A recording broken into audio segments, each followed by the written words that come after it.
আমাদের এক একটা মানুষের এক এক রকম সমস্যা রয়েছে। আমরা আগে এটাই জানতাম, কিন্তু এখন বর্তমানে আমাদের সবারই একই সমস্যা, সেটা হচ্ছে চুল পড়ার সমস্যা। মাথা দিন দিন ফাঁকা হয়ে যাচ্ছে, চুল উঠে যাচ্ছে, শ্যাম্পু করতে গেলে অনেক বেশি চুল উঠছে।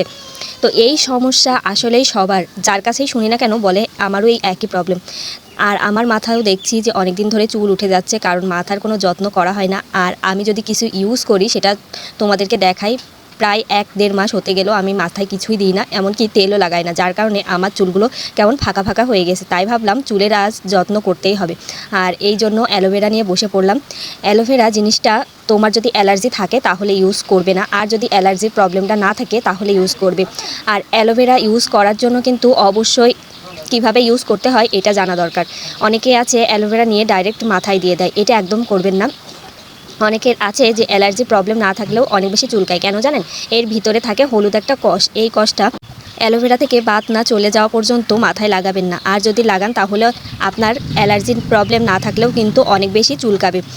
তো আমি এখানে অ্যালোভেরা কেটে নিয়েছি, আর এটা 10 থেকে 15 মিনিট আমি ভিজিয়ে রাখছিলাম। আপনি যখন মাথায় দেবেন তার 10-15 মিনিট আগে কিন্তু এটা ভিজিয়ে রাখবেন, তার ভেতর থেকে কষটা চলে যাবে। তারপরেও 4 থেকে 5 বার এইটা অনেক সুন্দর করে ধুয়ে নেবেন, আর সাইডটাও কেটে নেবেন, একটু টুকরো টুকরো করে নেবেন, যাতে এর ভিতর থেকে হলুদ আঠালো কষটা যেন বের হয়ে যায়, আর আপনি সহজেই কিন্তু এই সাদা জেলটা পেয়ে যান।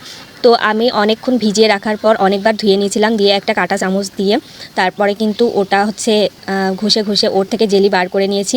আমি একটা কাজ করব, আর সেই কাজে যে কোনো রকম ঝামেলা ছাড়াই করব, এটা কি হতে পারে বলো তো? চুলে অ্যালোভেরা দিতে যে একদম চোখে অ্যালোভেরা দিয়ে দিয়েছি, আসলে ওটা পড়ে গিয়েছে। আমি একটা কাজ করব, আর সেই কাজে নির্ভেজালভাবে করব, সেটা কি হতে পারে?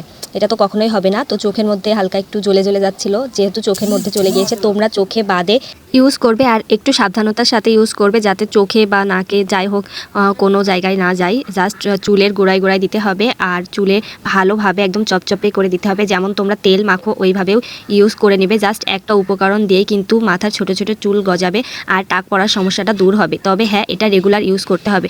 আমরা অনলাইনে কিন্তু অনেক জিনিস দেয়া দেখি মাথায়, কিন্তু যে কোনো জিনিস কার্যকারী কখন হয় জানো? যখন তুমি একভাবে সেটা মাথায় দিবে, সপ্তাহে 3-4 বার নিয়ম মেনে লাগাবে মাথায়, তখনই কিন্তু যে কোনো উপাদান হোক সেটা মাথায় ইউজ করলে চুল গজাবে। আর আমি একদিন দিলাম, 1 মাস পরে সেটা দিলাম, বা হচ্ছে 2-3 সপ্তাহ পরে দিলাম, তাহলে কিন্তু কোনোভাবেই চুল পড়ার সমস্যাটা সমাধান হবে না, আর চুল গজাবেও না নতুন করে। তো আমাদের অবশ্যই যে জিনিস মাথায় দিই না কেন সেটা 3-4 দিন দিতে হবে সপ্তাহে, তাহলে কিন্তু চুল অনেক ভালোভাবে মাথায় গজাবে ও সুন্দর হবে।